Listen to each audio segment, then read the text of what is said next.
প্রথমেই বিসিবিকে ধন্যবাদ জানাই। বিসিবি এই সময় এই পরিবেশে মুস্তাফিজুর রহমানকে আইপিএলে ছাড়পত্র দিল। কারণ এর আগে অনেক প্লেয়ারকে বাংলাদেশের আইপিএল কিনতে চেয়েছে, বাংলাদেশ ক্রিকেট বোর্ড তাদের ছাড়পত্র দেয় না বলে, দিতে পারে না বলে, এই কারণেই আইপিএল তাদের কেনে না। আমরা অনেকেই জানি যে ইন্ডিয়ান আইপিএল যেটা হয় এটা আমাদের বাংলাদেশের প্লেয়ারদের নেয় না কেন, আমরা অনেকেই রাগ করি না জেনে। কিন্তু এই বিসিবি ছাড়পত্র দেয় না বলে আইপিএল দলগুলো বাংলাদেশের প্লেয়ারদের পছন্দ করে না। তো যাই হোক, এই যে 3 ম্যাচের জন্য এই পরিবেশে এই সময় মুস্তাফিজুর রহমানকে বিসিবি যে ছাড়পত্র দিয়েছে এটার জন্যই বিসিবিকে ধন্যবাদ দিলাম। এই কারণেই বিসিবি এর আগে এই কাজটা করে নাই, এই কারণেই দিলাম। তো যাই হোক, এই যে মুস্তাফিজুর রহমান একজন ভালো বলার, আসলে সেরা বলার, এটা কিন্তু সে প্রমাণ করে দিল।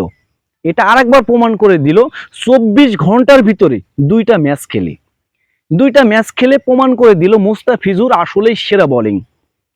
কারণ 24 ঘন্টার ভিতরে 2টা ম্যাচ খেলা খুব অনেক টাফ ব্যাপার, অনেক কষ্টকর।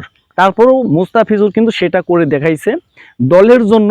আসলে দলটা হয়তো বা হারছে, দিল্লি হারছে, কিন্তু মুস্তাফিজুর রহমান কিন্তু সেখানে সফল ছিলেন। প্রত্যেকটা বোলার যেখানে 40-45 রান দিয়েছে, সেখানে মুস্তাফিজুর কিন্তু 3 ওভারে 24 রান দিয়েছে। এই জায়গায় কিন্তু আমি বলবো মুস্তাফিজুর সফল। প্রত্যেকটা ম্যাচে মুস্তাফিজুর 2 কোটি টাকা করে পাবে। তাকে তো অবশ্যই ভালো খেলতে হবে, কারণ একটা দল যখন তার উপরে ভরসা করে প্রত্যেকটা ম্যাচে মাত্র 4 ওভার বল করে যখন 2 কোটি টাকা পাবেন, তখন আপনাকে আপনার জায়গায় থেকে নিংড়ে দিতে হবে। মুস্তাফিজুরও কিন্তু ওইটাই মুস্তাফিজুর করছে। মুস্তাফিজুর আসলে দুর্দান্ত বল করেছে বলতে হবে। হয়তোবা উইকেট পায়নি, দল হারছে, তারপরও মুস্তাফিজুর ঠিকই সেরাদের সেরাই ছিলেন।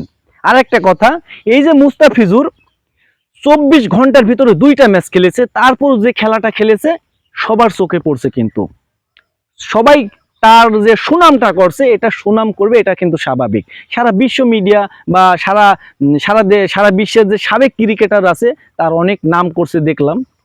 আসলে নাম করতেই হবে তাকে, কারণ নাম করার মতনই সে একজন খেলোয়াড়। 24 ঘন্টার মধ্যে 2টা ম্যাচ খেলেছে।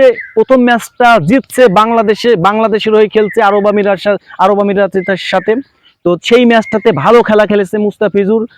এমনকি আইপিএল এ যোগ দিয়ে সাথে ম্যাচ খেলা, সেই ম্যাচেও ভালো খেলা, এইটা আসলে একজন প্লেয়ারের আসলে এইটা হওয়া উচিত না। তারপর সে খেলে যখন ভালো করেছে, অবশ্যই বলতে হবে মুস্তাফিজুর সেরা খেলোয়াড়। সেই কারণেই দিল্লি তাকে পছন্দ করেছে।